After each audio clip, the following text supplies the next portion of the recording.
요한복음 7장을 우리가 이제 거의 끝부분 한두 번 더 남았습니다만은 보고 있는데요.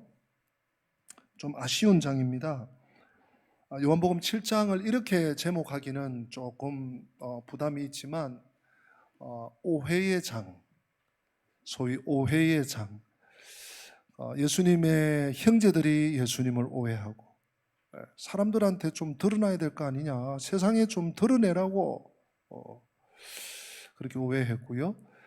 또 유대교에 많이 속해 있는 유대인들, 평민들이 또 예수님을 오해했어요. 그런가 하면 당국자들, 오늘도 나옵니다마는 바리새인, 또 대제사장, 서기관, 또 사두개파 이런 종교 리더들이 또 예수님을 오해할 뿐만 아니라 그것을 굉장히 또 아주 또 극악하게 또 호도하는 그런 내용들을 7장부터 우리가 보게 되는 것 같습니다. 그런데 참 여러분, 우리가 상황 탓을 할 수 없어요. 코로나가 어떻고 지금 불경기가 어떻고 세상이 어떻고 이단이 어떻고 그런 말 할 게 안 됩니다. 왜냐하면 오늘 31절 보세요. 온 세상이 수많은 사람들이 오해하고 지지고 뻗고 주님을 못 살게 하고 주님을 덫에 놓고 함정을 놓고 하는 가운데 31절, 무리 중에 많은 사람이 예수를 믿고 말하되. 이런 환경, 이런 상황, 수많은 사람들이 오해하는 가운데서도 주님을 믿는 많은 사람들이 일어나고 있다는 거 여러분 기억하십시오. 오늘 이 코로나 시대, 비대면 시대, 또 접촉이 안 되는 시대, 거리두기 시대에 복음을 전하겠노? 누가 복음을 믿겠노? 아닙니다, 여러분. 오늘 이 시대에 얼마나 많은 복음이 또 전해지고 있는지 모릅니다.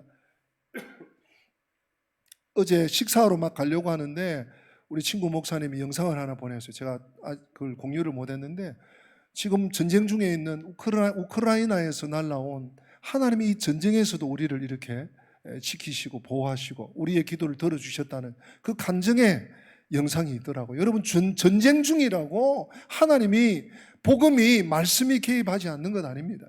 오히려 더 그렇기 때문에 더 하나님께서요 그 백성들을 보호하시고 인도하시고 이끌어 가시고요, 또 말씀을 통해서 은혜를 주시는 것입니다. 그럼에도 불구하고 무리 중에서 많은 사람들이 예수를 믿었습니다. 그러면서 하는 말이 뭡니까? 여러분 31절 계속 보면요, 그리스도께서 오실지라도 그 행하실 표적이, 이 사람 누굽니까? 예수님. 이 예수가 한 것보다 더 많겠느냐? 여러분, 제가 당부드립니다. 부탁드립니다. 간곡히 부탁드립니다. 할 수 있거든 긍정 마인드 가지세요. 할 수 있거든 긍정의 마음을 가지세요. 얼마 전에 작년 말에 제가 어떤 책을 읽었는데, 왜 이래야 하는가? 이즈모리, 제 뒤에 이름을 잊어버렸어요. 일본 사람이긴 한데, 교세라, 일본의 교사에라의 창업자 이즈모리 맞는 것 같아요. 그분이 인생 방정식 해가지고 능력이 있어야 되고, 능력 곱하기, 그 다음 열정 곱하기, 그 다음 세 번째가 뭔가 하면 긍정적인 마인드. 그러면서 쭉 이제 글을 썼는데, 능력이 좀 다를 수 있고, 어떤 사람 능력이 10이 되고, 어떤 사람 50이 되고, 100이 되고 다를 수 있어요. 열정도 또 다를 수 있어요. 근데 곱하기입니다. 그 사람에 의하면 인생 방정식. 근데 가장 중요한 게 삶을 살아가는 삶의 태도라는 거예요. 태도가 부정적이 되면 아무리 곱하기가 많아져도, 수천, 수만, 수십만, 수백만이 돼도 마이너스. 앞에 능력과 열정이 크면 클수록 마인드가, 그 사고방식이 마이너스면, 부정적이면 마이너스가 커진다는 거예요. 굉장히 공감이 되었습니다. 이 유대인들 중에 믿은 자들은요, 얼마나 그래도 긍정적입니까? 만약의 경우에 이분이 그리스도 아니라 그러자. 근데 내 생각에는, 내가 보기는, 내가 경험하기는, 만약에 다른 분이 그리스도라고 왔다고 할지라도 그분보다 이 예수가 훨씬 더 많은 표적을 행한 거 아니냐. 여러분, 사람들에게 휘둘리지 마세요. 이 세상 시대 정신에, 이 세상 시류에 흔들리지 마세요. 다 힘들다, 다 고달프다, 다 어렵다, 다 안 된다 그래도 우리는 주님 안에서, 은혜 안에서, 믿음 안에서, 말씀 안에서 소망을 품고 긍정 마인드를 가지고 또 복음을 전파할 사명을 가지고 나그네 의식을, 순례 의식을 가지고 본향 의식을 가지고 달려갈 수 있을 줄로 믿습니다. 예. 여러분, 표적이라는 것이 무엇입니까? 요한복음에는 표적에 대해서 많은 이제 표적들이 나온다고 그랬죠. 제가 나올 때마다 말씀드릴 텐데, 이 요한복음의 표적, 영어로 사인, 헬라어로 세메이온, 이것은요 예수님이 누구신가에 대한 강력한 반증인 것입니다. 예수님이 하나님의 아들 그 자체시다. 그리고 우리를 구원하실 그리스도 구세주이시다. 그것을 강력하게 보여주는 표적이에요. 그래서 예수님 잘 믿으라고 보여주는 신호가 표적인데, 여러분, 이 표적을 보고라도 예수님을 믿으면 예수님과 하나가 돼요. 예수님과 연결이 돼요. 여러분 한번 받아서 합시다. 믿음은 예수님과 연결되는 것이다. 동의하십니까?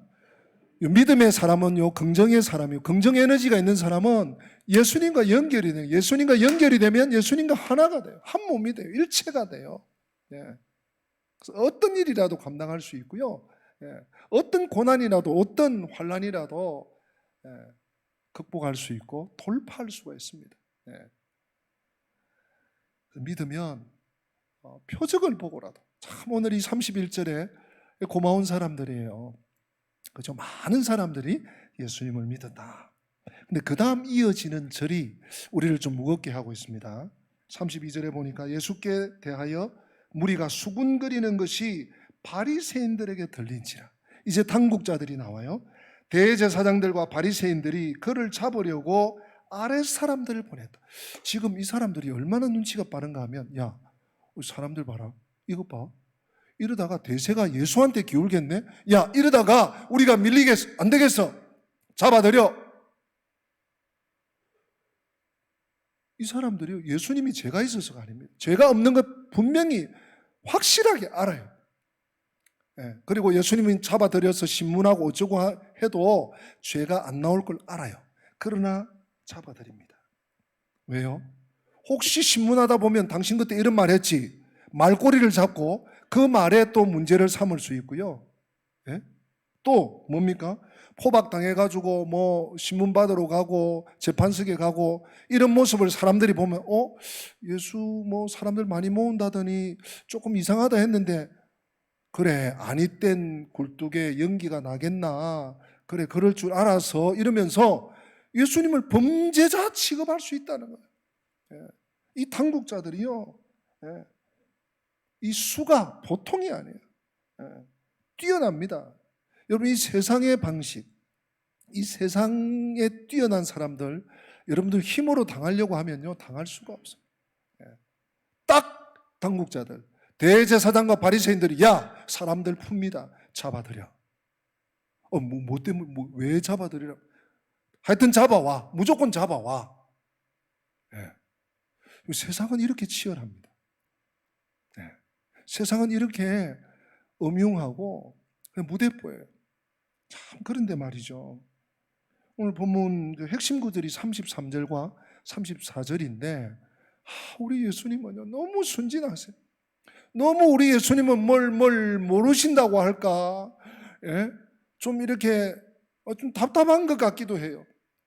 여러분, 지금 작년에 이어서 올해 이제 요한복음을 계속 강해하고 있지 않습니까? 우리가 뭐 다니엘서도 보고 또 느헤미야서도 보고 또 뭐 다른 서신서도 우리 뭐 요한일서도 보고 로마서도 보고 우리 늘 그랬지만 시편도 보고, 특별히 이런 복음서를 강해 들을 때는요, 그래 7장 오해의 장인의 못난 녀석들, 나쁜 사람들, 그렇게 넘어가시면 안 돼요. 무슨 말인가 하면 복음서는 뭡니까? 우리 예수님께서 이 땅에 오셔가지고 그 짧은 세월 똑같은 인간이 되셔서 우리와 똑같은 삶을 사신 그 현장을 우리에게 내비춰주고 있는 거예요. 그냥 그 사람들 나쁘네, 그 사람들 안 되겠네, 잘못했네, 그렇게 평가하고 판단하는 것으로 끝내면 안 되고요. 그 복음서에 내가 들어가는 거예요. 그 복음의 상황에 내가 한번 들어가 보는 거예요. 한번 느껴보는 거예요. 요새 뭐 메타버스 가상세계 뭐 증강현실 그러는데 뭐 그 정도는 아니더라도 우리가 한번 느끼려고 해보는 거예요. 그렇게 여러분 말씀을 들어보세요. 네. 너무 빨리 결론을 내려버리고 너무 빨리 내가 판단해가지고 끝내버리지 마시고 내가 그 자리에 있다면 나는 어떻게 했을까? 사람들이 다 저렇게 오해하고 있네. 나는 과연 주님을 어떻게 생각했을까? 주님은 또 왜 이렇게 말씀을 하시지? 어떻게 이렇게 좀 뭔가 이렇게 공감하고 뭔가 느끼려고 하고 좀 감수성도 한번 내보시고 저는 이 구절을 읽을 때요 좀 답답했어요. 아니 주님 뭐 하시나? 솔직히 저 처음 든 생각입니다. 우리 33절, 34절 같이 한번 읽어보기 원합니다. 우리 33절, 34절 따라서 읽겠습니다. 예수께서 이르시되 내가 너희와 함께 조금 더 있다가 나를 보내신 이에게로 돌아가겠노라. 너희가 나를 찾아도 만나지 못할 터이요 나 있는 곳에 오지도 못하리라 하시니. 아멘. 여러분 지금 상황은요 당국자들, 대제사장과 바리새인, 서기관들이 야 예수 잡아들여 하고 사람들 풀었다니까요. 그러면 적어도 예수님께서 야 문 잠겼는지 잘 봐라, 단속해라. 아니면 제자들에게 야 너희들 혹시 어디 저작거리 가든지 어디 가게 가든지 갔다 오든지 이러다가 미행하는 사람 있는지 잘 좀 지켜봐라, 조심해야 돼. 이러신다든지 뭘 좀 비책은 아니라도 좀 대책을 세운다든지 계획을 가진다든지 이러시면 좋은데 우리 주님은요 너무 순수하신 뭐라고요? 내가 너희와 함께 조금 더 있다가 나를 보내신 이에게로 돌아가겠다. 너희가 그때는 나를 찾아도 만나지 못할 터이고 나 있는 곳에 오지는 더욱 못할 것이다. 이게 무슨 말씀이에요 여러분? 그랬더니 유대인들의 반응이 또 가관입니다. 35절에 완전히 엉뚱한 소리를 하고 있어요. 유대인들이 서로 묻되 이 사람이 어디로 가기에 우리가 그를 만나지 못하리요? 헬라인들 모여있는 그곳에 갈라나? 그 이방인들에게 복음을 전할라나? 36절에 나를 찾아도 만나지 못할 터이요 나 있는 곳에 오지도 못하리라 한 말이 무슨 말인가? 어디를 가기에? 뭘 하기에? 제가 이 말씀을 묵상하고 또 묵상하면서 주님은 그야말로 이미 아버지 집 본향을 향하고 계셨구나. 우리 주님은 본향을 향한 마음이 처음부터 줄곧 사람들이 이 못된 폭도들이 말이죠, 이 당국자들이 예수님을 잡아들여서 끌어들여서 자기들 소견대로 자기들의 계획대로 자기들이 유리한 대로 하려고 지금 맞수를 뻗치고 있는 중에서도 주님은 야 됐다, 응? 너희가 그렇게 안 해도 조금 있으면 나 간다, 돌아간다. 그때는 나를 찾아도 없을 것이다. 이런 말씀하는 거예요. 사랑하는 성도 여러분, 주님의 이 말씀 앞에 여러분들 어떤 것을 느끼십니까? 어떻게 반응하기를 원하십니까? 인간은요 죽음의 존재입니다. 아침에 또 이런 말씀 드리면 여러분들이 어떻게 마음이 불편하실지 모르겠는데 그게 사실입니다. 수많은 철학자들이 그렇게 고백하고 있죠. 하루하루는 죽음을 향해서 조금 더 전진해가는 날이라고. 어제보다 오늘이 죽음을 향해서 조금 더 가깝다고. 오늘보다 내일이. 그래서 그게 사실 아닙니까 여러분? 누구도 피할 수 없습니다. 죽음의 얘기를. 아무리 노력하고 아무리 애쓰고 아무리 애원해도 안 됩니다. 우리 주님은 그걸 늘 의식하시는 거죠. 이 사람들아 너희들이 나를 그렇게 안 잡아가도 나 조금 있으면 갈 거야. 그때는 나 보려고 해도 못 볼 거야. 나한테 오고 싶어도 못 온다. 자기가 어디서 왔는지를 아는 사람은 돌아갈 곳이 있는 사람입니다. 여러분 나는 어디서 왔습니까? 그리고 나는 지금 어디로 가고 있습니까? 우리 예수님은 하나님이 보내서 이 땅에 하나님의 사명, 만 인류를 구원하시는 이 구속의 대사명을 완성하시고 살다가 하늘 아버지께로 돌아가실 것을 너무도 명약관화하게 알고 계셨고 그 길을 묵묵히 꿋꿋이 담대히 걸어가고 계셨죠. 우리도 마찬가지입니다. 하나님이 나를 이 땅에 보내셨어요. 여러분 어디서 왔는가 누군가 물으면 나는 하나님에게서 왔다고 분명히 말씀할 수 있어야 됩니다. 부모님의 태를 빌어서 하나님에게서 왔다고. 그럼 어디로 가느냐고.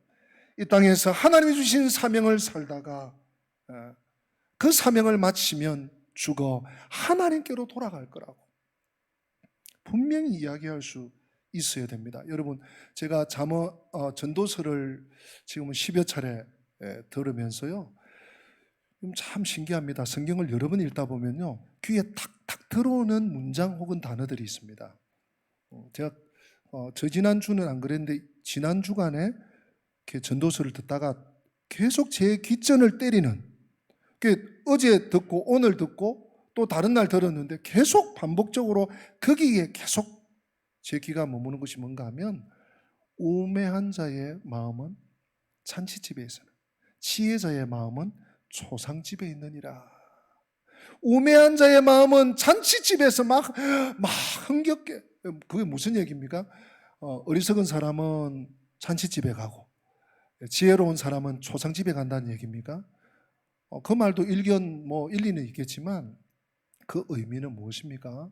지혜자는 죽음을 염두에 두고 산다. 아무개 마을의 박씨도 돌아가셨네. 저 건너 마을의 김씨도 돌아가셨네. 어이구, 저 너머 산 너머에 우리 아버님 친구분도 돌아가셨네. 뭡니까? 다 돌아가는 거구나. 메멘토 모리, 메멘토 모리, 메멘토 모리 아시죠? 로마 개선 장군이 늘 승전을 하고 로마로 복귀할 때 뒤에서 노래꾼이 메멘토 모리를 부르짖었죠. 죽음을 기억하라. 죽음을 기억하라. 지금은 네가 승자지만 언젠가는 너도 죽음이 있다. 교만하지 마라. 지혜자의 마음은 돌아갈 곳을 기억하고 사는 거죠. 이게 다가 아니다. 이것이 다가 아니다. 내가 지금은 좀 힘들지만 이게 다가 아니다. 내가 지금은 우쭐하지만 이게 다가 아니야. 너 교만하면 안 돼. 어디서 왔는지를 모르는 사람은 돌아갈 곳이 없이 어디에 가겠습니까? 저 서해안 갯벌에 몇 년 전에 가보니까요 개가 아주 많아요. 저 태안인가 거기였던 것 같은데요 개가 멀리서 보니까 있어. 또 가까이 가니까 다 없어졌어. 돌아서서 쏙 가는 척 하니까 얘들이 쏙 나오네. 또 제가 고개를 돌리고 한 발자국 하면 쏙 들어가. 이 녀석들 하면서 가까이 갔더니 싹 다 들어가. 진흙이니까 파고 들어가는지. 이런 서해안 갯벌은 진흙이니까 그렇죠. 저 동해안이나 저 남해안에 가면요 바위야. 신기해요. 개들은요 바위에도 쏙 들어가네. 지가 돌아갈 구멍이 있는 거예요. 만약에 개가 돌아갈 구멍이 없다 그러면 바로 잡히는 거예요. 위로 아무리 개걸음 가도 사람보다 늦죠. 그러면 매운탕거리가 되든지 장난감이 되든지 그러는 거예요.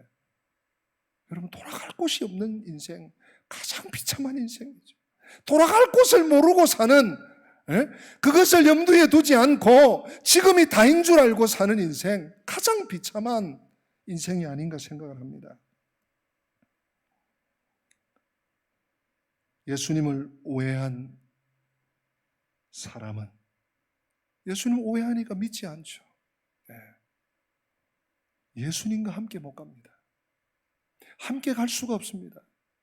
그래서 영생도 없습니다. 은혜도 없습니다. 구원도 없습니다. 생명도 없습니다. 하나님의 긍휼도 못 받아요. 오해가 빚은 비극이랄까요? 오해 때문에 찾아오는 이 절단입니다. 제가 성경을 묵상하면서 성경에 누가 이런 사람이 있나? 많은 사람이 떠오르겠지만 저는 딱 한 사람이 걸렸어요. 1달란트 받은 사람입니다. 1달란트. 예. 우리 한번 확인해 보실까요? 1달란트 받았던 사람이 비참한 운명을 맞이하는데요. 마태복음 25장 26절부터 30절까지 우선 우리 한번 읽어보십시다. 마태복음 25장 26절부터 30절 같이 있습니다. 그 주인이 대답하여 이르되 악하고 게으른 종아, 나는 심지 않은 데서 거두고 해치지 않은 데서 모으는 줄로 네가 알았느냐? 그러면 네가 마땅히 내 돈을 취리하는 자들에게나 맡겼다가 내가 돌아와서 내 원금과 이자를 받게 하였을 것이니라 하고 그에게서 그 1달란트를 빼앗아 10달란트 가진 자에게 주라. 무릇 있는 자는 받아 풍족하게 되고 없는 자는 그 있는 것까지 빼앗기리라. 이 무익한 종을 바깥 어두운 데로 내쫓으라. 거기서 슬피 울며 이를 갈리라. 아멘. 여러분 얼마나 비참합니까? 마지막 절 다시 한번 띄워보세요. 이 무익한 종을, 이 쓸모없는 종을 바깥 어두운 데로 내쫓으라. 천국 바깥은 어딥니까, 여러분? 하나님이 계신 바깥은 어딥니까? 지옥밖에 없죠. 내쫓으라. 거기서 슬피 울며 이를 갈리라. 네. 26절에 보면요, 주인이 대답하여 이르되 악하고 게으른 종이래요. 여러분 1달란트 받은 사람이 무엇이 잘못됐습니까? 여러분 이 비유를 어떻게 보고 듣고 이해하시고 적용하셨어요? 이 사람이 그렇게 게을렀습니까? 땅을 파고 묻어둔 게 그게 게으른 겁니까? 네? 그리고 땅을 파고 주인의 것을 지키려고 어떻게든 깊이 얼마나 깊이 팠겠어요? 뭐 사람을 시켜서 팠든지 어땠든지 나름대로 최선을 다했단 말이에요. 네? 이게 그렇게 악한 것입니까? 근데요, 바로 앞에 말씀해 보면 이유가 나옵니다. 왜 이게 악하고 게으른 일인지. 마태복음 우리 25장 24절로 25절을 한 번 더 읽고 말씀을 같이 더 나누십시다. 같이 있습니다. 1달란트 받았던 자는 와서 이르되 주인이여, 당신은 굳은 사람이라 심지 않은 데서 거두고 해치지 않은 데서 모으는 줄을 내가 알았으므로 두려워하여 나가서 당신의 달란트를 땅에 감추어 두었었나이다. 보소서 당신의 것을 가지셨나이다. 아멘. 우리 24절 다시 한번 띄워보세요. 문제가 뭡니까? 심각한 문제가 뭡니까? 이 1달란트 받은 사람의 잘못이, 죄가 무엇입니까? 1달란트 받았던 자는 와서 이르되 주인이여, 당신은 무슨 사람? 굳은 사람이라. 주인에 대해서 오해한 거예요. 하나님에 대해서 오해한 거예요. 예수님에 대해서 오해한 거예요. 그래놓고 그것이 자기가 하나님을 아는 전부라고 생각한 거예요. 그리고 자기로서는 최선을 다해서 땅을 깊이 파고 자기가 할 수 있는 최선을 다해서 지켜냈습니다. 그리고 주인에게 그것을 바쳤습니다. 오해가 빚은 비극입니다. 더 이상도 더 이하도 아닙니다. 성도 여러분, 믿음의 사람은 본향을 향하는 삶을 사는 사람입니다. 이 세상 떠나는 날 더 영광스러운 천국에 입성할 예비 신부, 예비 천국 주인들이에요. 왜 그래요? 우리가 잘나서? 우리가 이 땅에서 선한 행실을 많이 해서? 네? 우리가 다른 종교에서 말하는 업보를 많이 쌓아서? 아닙니다. 내가 이 세상 사람들과는 다르게 죄를 적게 지어서? 아니죠. 모든 사람이 죄를 범하였으며 하나님의 영광에 이르지 못하더니, 그것이 인간의 본체입니다. 본질입니다. 네.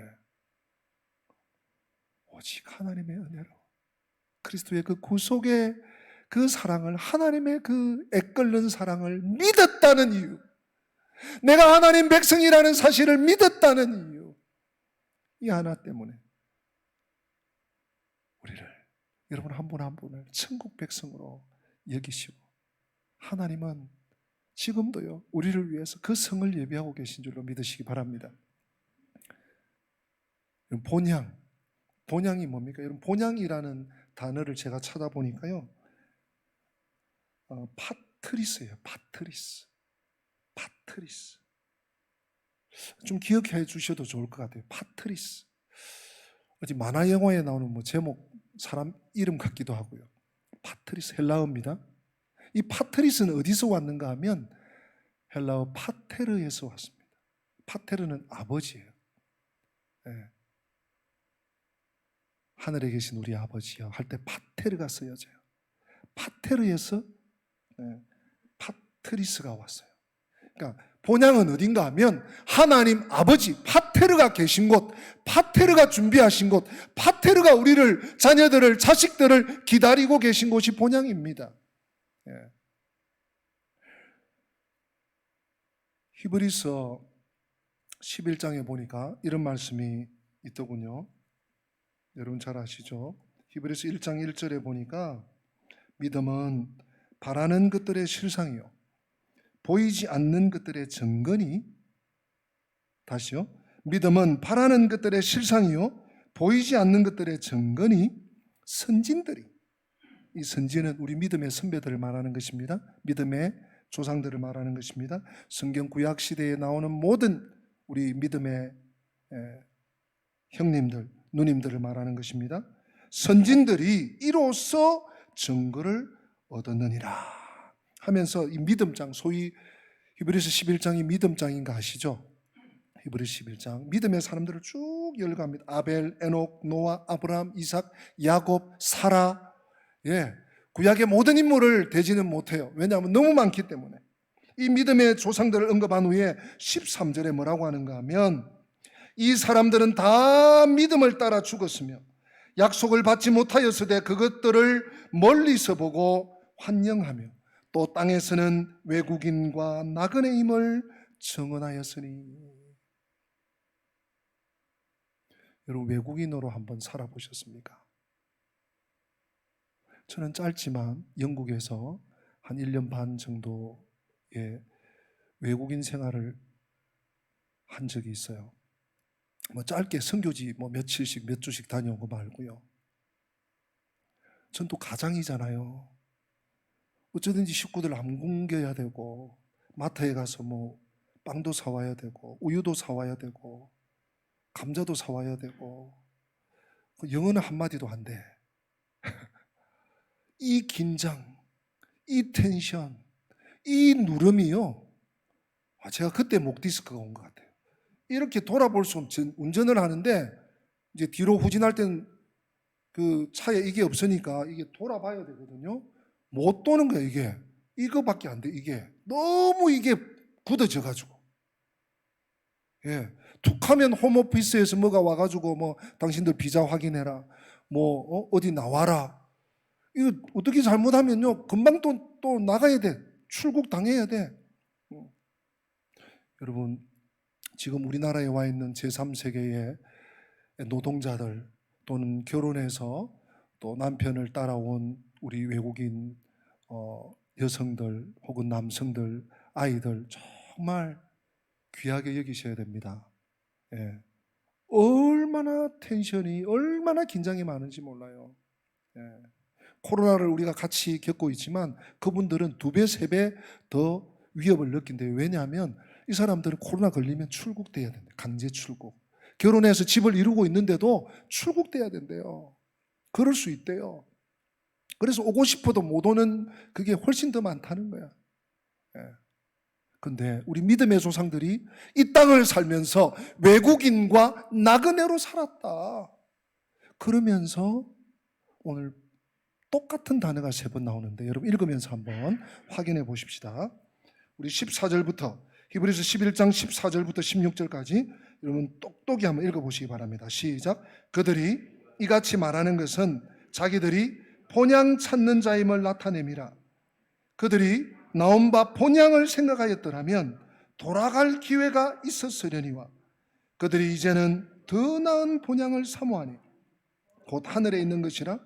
이러므로 하나님이 그들의 하나님이라 일컬음 받으심을 부끄러워하지 아니하시고 그들을 위하여 한 성을 예비하셨느니라. 아멘. 여러분, 여기서 나그네와 외국인같이 살면서 그들이 추구한 곳은, 그들이 향했던 곳, 어디라고요? 본향, 파트리스, 파테르의 집, 아버지의 집, 하늘집, 본향, 고국, 우리가 정말로 돌아가야 될 고국, 하늘 아버지의 집, 그곳을 향하면서 살았던. 제가 이 14절, 15절, 특별히 15절 보니까요, 나온 바 본향을 생각하였더라면, 그런 말이 있고요. 사실 제가 학생 시절, 제가 중학교, 고등학교 시절 또는 청년 시절, 청년 시절을 저는 신학교를 다녔기 때문에, 신학대학을 다녔기 때문에 그저 전도사로 그냥 사역자로 쫓아다녀서 어떤 그 청년의 어떤 기억보다는 이제 사역자로서의 그 기억이 많은데, 제 학생 때 생각하면요, 참 그 소망에 대한 찬송도 많았고, 목사님 설교, 전도사님 설교도 소망에 대한, 죄 많은 이 세상은 내 집 아니네, 우리가 가야 될 곳은 그 본향이네, 이러면서 너무 그쪽 일색이어서, 그래서 성경 공부하면서도요, 야, 이게 맞나? 그럼 우리가 사는 이 세상은 뭐야? 이 죄구덩이야? 그러면서 SFC, SCE, CCC 이런 학생 운동들이 이 땅을, 우리가 살고 있는 이 땅도 우리가 변화시켜야 될 땅이다, 개혁해야 될 땅이다, 그런 운동들이 그때 있었던 것 같아요. 하여튼 근데 그때는 모든 것이 한 8, 90%가, 신앙의 8, 90%가 거기에 가 있었어요. 오늘 우리는 어떻습니까? 얼마나 천국을 사모하십니까? 얼마나 천국을 소망하십니까? 그곳에 갈 날이 얼마 남지 않은 우리 권사님들, 우리 장로님들, 조금 더 나으시겠지만 우리 젊은이들, 우리 학생들, 오늘 우리 청소년들도 같이 참석했는데요, 우리 젊은 집사님들, 우리 30, 40대, 40, 50대, 우리 또 60대 집사님들, 장로님들, 권사님들 어떠세요? 네? 이 땅이 다인 것처럼 그냥 지금 너무 편하고, 지금 너무 좋고, 지금 내가 이렇게 누릴 수 있고, 여기에 우리의 삶이 혹시라도 고착되고 이것이 다인 것처럼 살아가고 있지는 않습니까? 저희 집도 될 수 있으면 뭐라고 합니까? 음식 시키는 거 배달 잘 안 하는데, 이게 나갈 수 없어요. 거의 다 해먹었어요. 한 열흘 가까이를 해먹었는데 한두 번 이렇게 시켜보니까 바로 날아오더라고요. 전화하니까 바로 날아와. 뭐 쿠폰 뭐 이러더니면 바로 날아와. 야, 정말 세상 좋아졌다, 편리하다. 나가면 다 있죠. 그러다 보니까 죄 많은 이 세상은 내 집 아니, 그 찬송을 잊어버린 지가 벌써 오래됐어요. 오늘 16절 말씀 우리 다시 한번 띄워보십시오. 제가 읽을 때 들어보십시오. 그들이 이제는 더 나은 본향을 사모하니 곧 하늘에 있는 것이라. 곧 하늘에 있는 것이라. 우리는 하늘 아버지 집, 파트리스, 본향, 우리가 돌아갈 그 고국, 더 나은 본향, 그곳을 향해야 돼요. 이러므로 하나님이 그들의 하나님이라 일컬음 받으심을 부끄러워하지 아니하시고 그들을 위하여 한 성을 예비하셨다. 여러분, 우리 그 성에 들어가야 되지 않겠습니까? 뭐 쓰잘데기 없는데 뭐 오해하고 뭐 상처받았네, 뭐 했네, 뭐 했다네, 그런지 모르네. 왜 그런 쓸데없는데 휩쓸리십니까? 왜 세상 사람들의 말에 휩쓸려 가지고 거기 뭐가 있는가 하고 거기 뭐가 또 오는가 하고 있습니까? 여러분, 신앙의 메인스트림을 흘러가십시오. 왜 격가지에, 왜 아무런 영양가도 없는 곳에 여러분들이 기웃거리십니까? 왜 여러분의 귀를 내어주십니까? 저는 제 어릴 때 불렀던 찬송은 아닌 것 같아요. 제가 전도사 시절 때 불렀는지. 하여튼 이 찬양이 이 말씀을 준비하는데 이 가락이 저한테서 흘렀어요. 네, 어떤 찬송인가 하면 주님만 따라갈래, 이런 찬송입니다. 1절만 한번 불러볼게요. 주님만 생각할래, 딴 생각은 않을래. 주님만 따라갈래, 딴 데는 가지 않을래. 주님만 따라가면 참된 기쁨 없겠네. 주님만 따라가면 면류관을 받겠네. 참 많이 불렀던 것 같아요. 율동하면서 주님만 따라가면 참된 기쁨 얻겠네. 가사가 이래요. 주님만 생각할래, 딴 생각은 안 할래. 주님만 따라갈래, 딴 데는 가진 않을래. 주님만 따라가면 참된 기쁨 얻겠네. 2절, 3절, 4절은요, 죄사함, 참된 만족, 삶의 목적. 주님만 따라가면 면류관을 받겠네. 하늘나라, 참된 평안, 큰 능력. 찬양도 쉬워요. 요즘도 이 찬송이 많이 불려지는지는 모르겠습니다. 근데 어린이 찬송가에 들어있어요. 여러분, 저는 복음이라고 생각합니다. 본질이라고 생각합니다. 네. 엉뚱한 거, 머리가 좀 커가지고 말이지, 나도 이 정도 아는데 이것도 맞지 않냐고, 왜 강요하냐고, 그럴 게 아니에요. 챔버스 목사님, 이제 금요일도 말씀드렸지만 우리가 예수님과 동행해야 되거든요. 예수님을 오해하고 예수님을 자꾸 의심하고 예수님과 자꾸 거리를 두면 동행할 수가 없습니다. 챔버스 목사님이 예수님과 동행하는 비결이 있다. 잘 들어보십시오. 오직 주님께만 철저히 헌신하라. 자신이 무지하다는 것을 분명히 아는 것이 예수님과 동행하는 비결이다. 여러분, 예수님과 동행하는 비결은 다른 거 아니에요. 내가 아주 남들이 없는 능력을 소지하는 거 아니에요. 남들보다 부를 많이 가지는 거 아니에요. 네. 남들보다 건강한 것도 아닙니다. 죄송하지만. 남들보다 많이 아는 것도 아닙니다. 주님 앞에, 주님, 저는 아무것도 아니에요. 주님, 저는 아무것도 모릅니다. 주님께 맡깁니다. 주님만 바라보고 주님만 따라갑니다. 주님만 의지합니다. 주님, 본향을 향하여서 제가 아무것도 모르는데 이 나그네 세월, 이 순례자의 길은 주님, 본향을 향해서 가는 길이라는 거, 그거 하나밖에 모릅니다. 저는 오직 그 길 가겠사오니 성령께서 나를 붙잡아 주시고 주님, 이 일을 좀 도와주세요. 주님께 맡기고 살겠습니다. 이런 마음으로 사는 거예요. 그러면 주님과 동행되고요. 그러면 본향을 향하는 믿음으로 한 걸음 한 걸음, 한 계단 한 계단, 한 발자국 한 발자국 나아갈 수 있는 줄로 믿습니다. 우리들이 머리가 컸다고, 세월이 많이 변했다고 하나님의 말씀을 무시하지 말고, 하나님의 말씀 다 안다고 교만하지 말고, 언제나 주님 앞에는 어린아이처럼 주님만 생각할래, 딴 생각은 안 할래.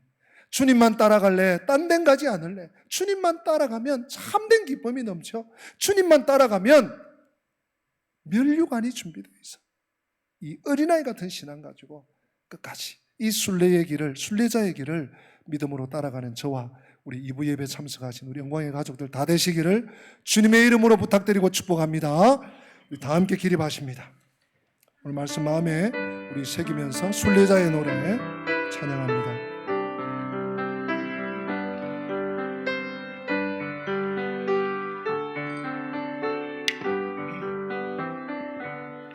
저 멀리 배는 나의 시몬성, 오 거룩한 곳 아버지지, 내 사모하는 집에 가고자 한밤을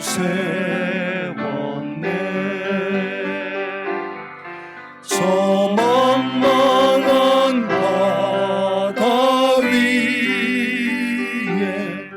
이 몸이 상할지라도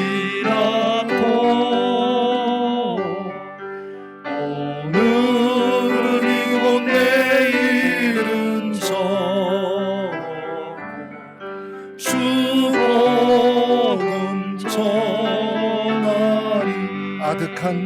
갈 길 다 가고 아득한 나의 갈 길 다 가고 저 동산에서 편히 쉴 때 내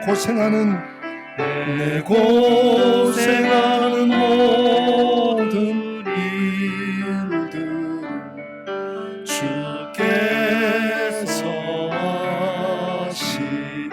아멘. 믿음으로 고백합시다. 빈들이나 사막에서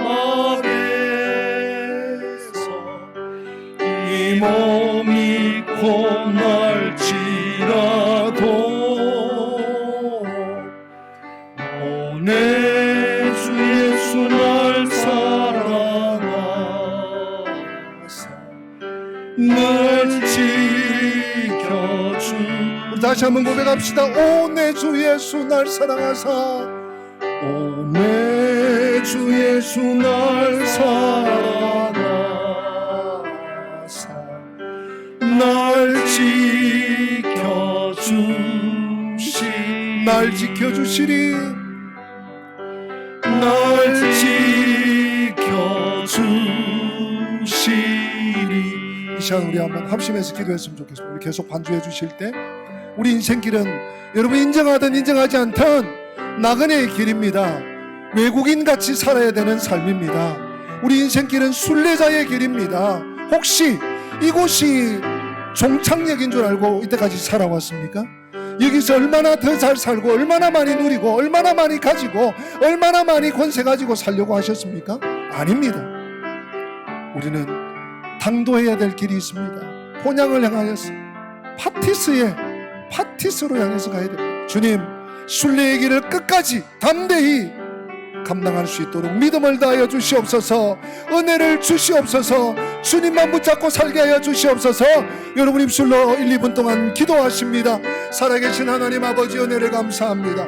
하나님 아버지의 이슬 같은 인생들, 하나님 아버지의 나그네 인생길, 아버지 하나님 외국인 같은, 아버지 하나님 거류민 같은 삶을 사는 저희들이 마치 모든 것을 가진 것처럼, 모든 것을 할 수 있는 것처럼 교만했던 것을 용서하여 주시옵소서. 어리석었던 것들을 용서하여 주시옵소서. 무지했던 것들을 용서하여 주시옵소서. 본향을 향하여 살게 하시고 본향을 향하는 믿음으로 주님 앞에 나갈 수 있도록, 그래서 좁은 길을, 아버지 좁은 문을 주님을 따라 살아갈 수 있도록 성령님 도와주시옵소서. 끝까지 이 길 갈 수 있도록 어떤 방해도, 어떤 해방도, 어떤 장애물도 믿음으로 이기고 승리할 수 있도록 주님 도와주시옵소서. 주님께 모든 것을 맡겨드리고 예수님의 이름으로 기도드립니다. 아멘. 아멘.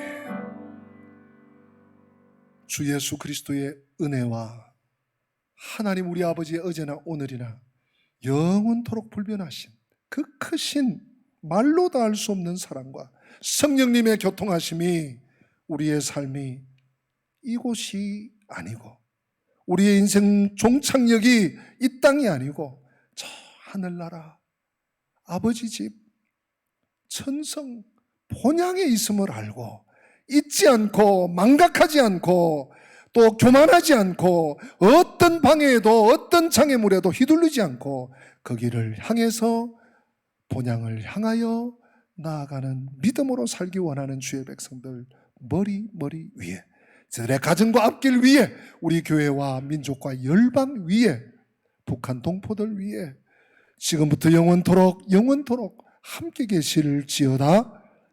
아멘.